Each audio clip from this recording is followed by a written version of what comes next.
Di suatu desa, di pertengahan tahun 1979, lahirlah seorang bayi perempuan yang cantik mungil. Bayi itu diberi nama Puji, anak ketiga dari 5 bersaudara. Tapi, kelahiran bayi mungil itu bertepatan dengan weton Jawa ibu kandungnya, yaitu Kamis Pahing, yang konon dipercayai oleh masyarakat tidak akan baik untuk dijaga oleh ibu kandungnya sendiri. Maka dari itu, sekedar untuk syarat, bayi itu pun diberikan kepada tetangga sebelah rumah. Kedua orang tua Puji tetap membiayai sebagaimana layaknya orang tua, yang memberikan biaya itu untuk segala keperluan si kecil. Dan mereka juga memberikan uang gaji sebagai jasa tetangganya dalam merawat Puji. Semua ini dilakukan dengan terbuka dan jelas, dan tanpa ditutup-tutupi. Semua orang sekitar tahu akan hal ini. Puji tumbuh layaknya anak-anak yang lainnya. Seperti biasa, ia bermain dengan saudara-saudara lainnya di rumah, dari pagi sampai sore hari. Cuma, kalau malam ia kembali lagi dan tidur dengan orang tua asuhnya. Sebut saja namanya Bu Marni. Puji tumbuh menjadi gadis yang cantik, dan semuanya berjalan dengan baik tanpa ada masalah selama ini.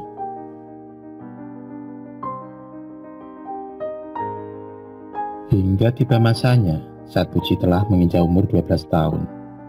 Bu Marni, yang melihat Puji sudah besar dan bisa mandiri, kemudian menyuruh Puji untuk tinggal di rumah orang tuanya sendiri. Karena menurut Bu Marni, lebih baik Puji sekarang tinggal dengan orang tua dan saudara-saudaranya. Puji yang sudah mengetahui hal ini, dan ia tahu bahwa Bu Marni hanyalah ibu asuhnya, menuruti perintah Bu Marni. Namun, Puji tetap menganggap Bu Marni juga sebagai ibunya, karena ialah yang telah 12 tahun lamanya mengasuh Puji. Hari itu, Puji kembali ke rumah orang tuanya, rumah yang besar dan tergolong mewah kala itu di masanya. Oh ya, sebut saja orang tua Puji itu adalah Pak Darto dan Bu Warsi.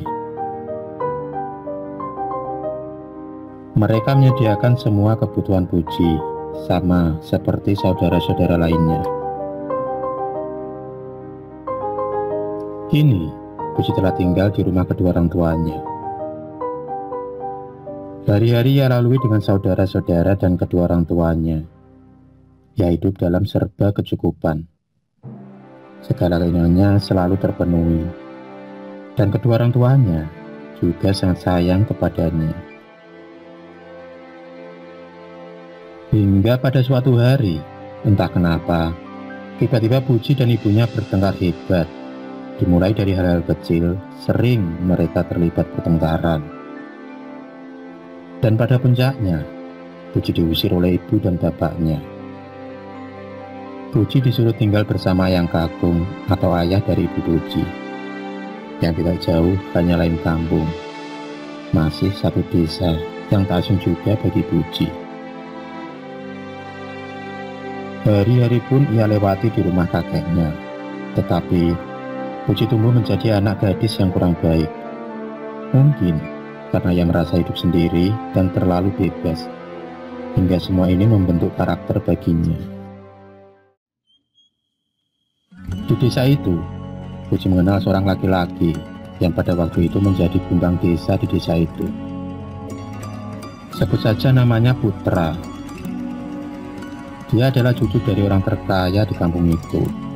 Meski desas-desus yang beredar, konon kekayaan yang dimiliki itu adalah hasil dari pesugihan. Entahlah, itu bukan urusan Puji, cuman Puji di dalam hati.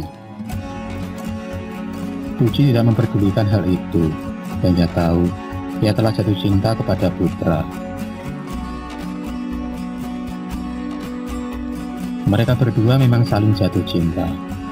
Mereka berdua selalu mencuri-curi waktu untuk bertemu dan berduaan di ujung desa di persawahan. Maklum, anak muda lagi jatuh cinta. Hari-hari mereka lewati bersama dan tenggelam dalam cinta mereka berdua. Lambat laun, kabar kedekatan Puji dan Putra terdengar oleh orang tua Puji, yang membuat Puji dipindahkan lagi ke pondok pesantren yang sangat jauh. Tapi, namanya juga cinta. Putra, pacar Puji, terus mencari keberadaan Puji. Dan akhirnya, ia menemukan Puji yang tengah berada di suatu pondok pesantren. Putra kemudian membawa Puji lari dari pondok pesantren itu.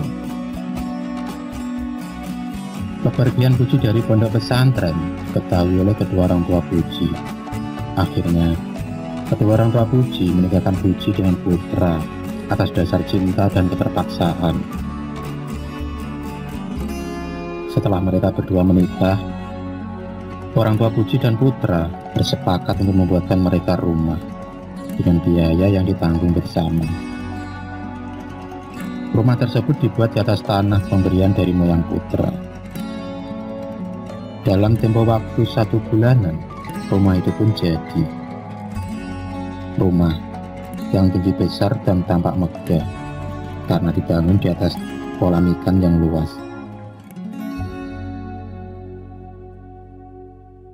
Tapi ada hal yang aneh.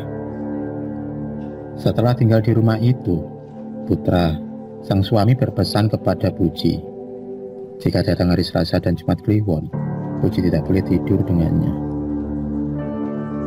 "Kenapa, Mas?" Puji bertanya kepada suaminya. "Sudahlah, ini urusanku."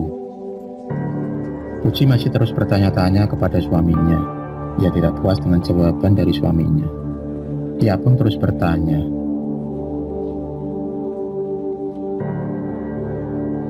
"Aku ada perjanjian dengan 3 putri," jawab suaminya.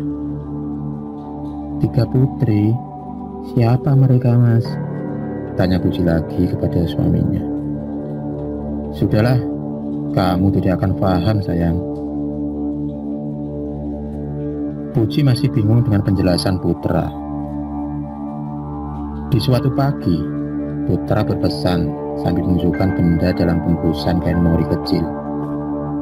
Benda itu semacam jarum berwarna emas. Konon, dia adalah putri yang dijaga oleh Putra.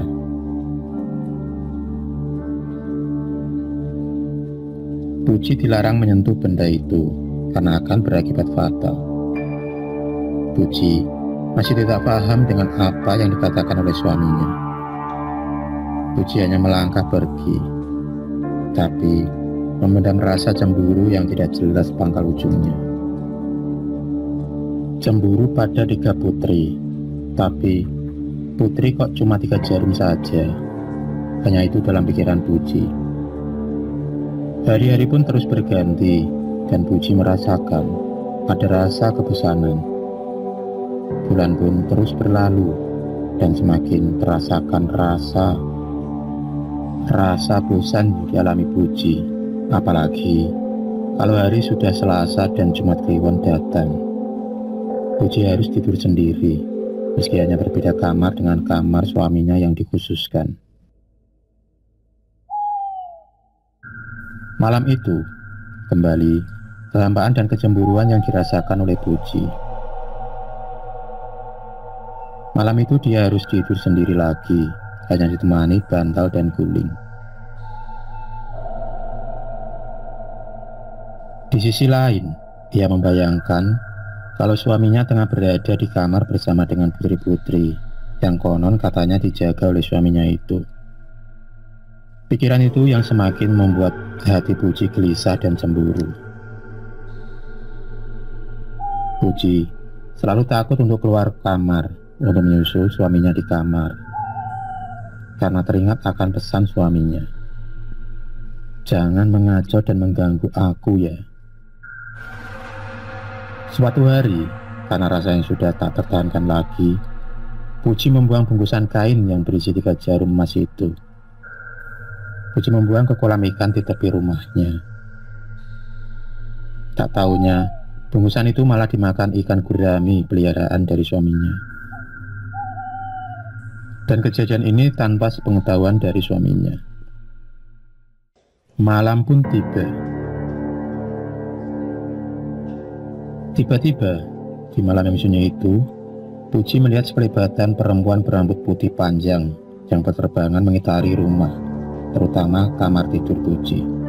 Rumah yang dibangun dengan desain rumah kaca. Jadi, hampir semua dinding di rumah Puji terbuat dari kaca dan berlapis gorden tipis dan tebal. Malam itu terdengar suara-suara binatang malam dan wangian jembutan yang bersautan. Dan suasana malam itu yang membuat gorden terbuka dan tertutup, hingga Puji bisa menyaksikan sosok itu berterbangan.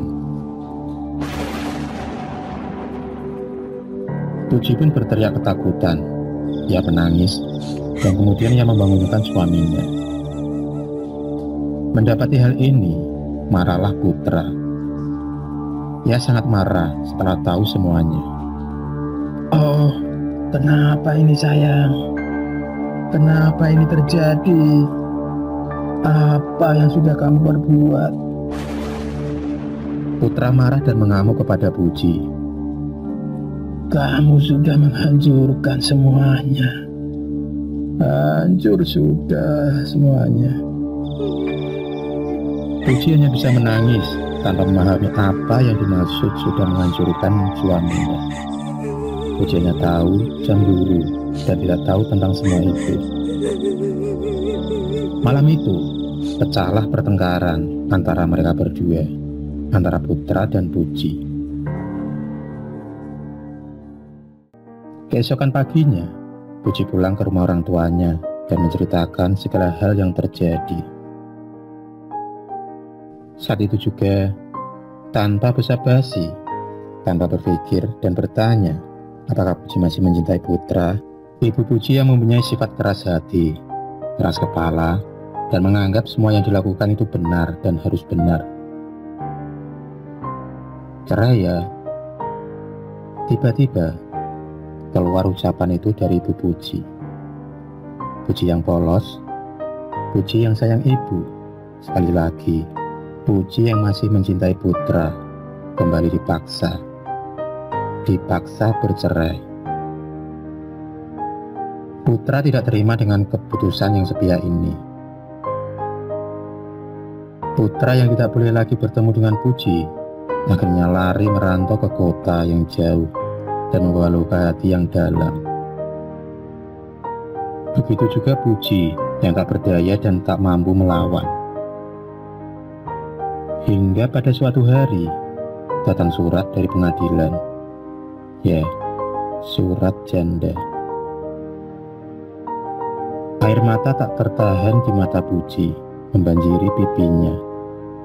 Hatinya hancur, nafasnya sesak, dan terasa gelap.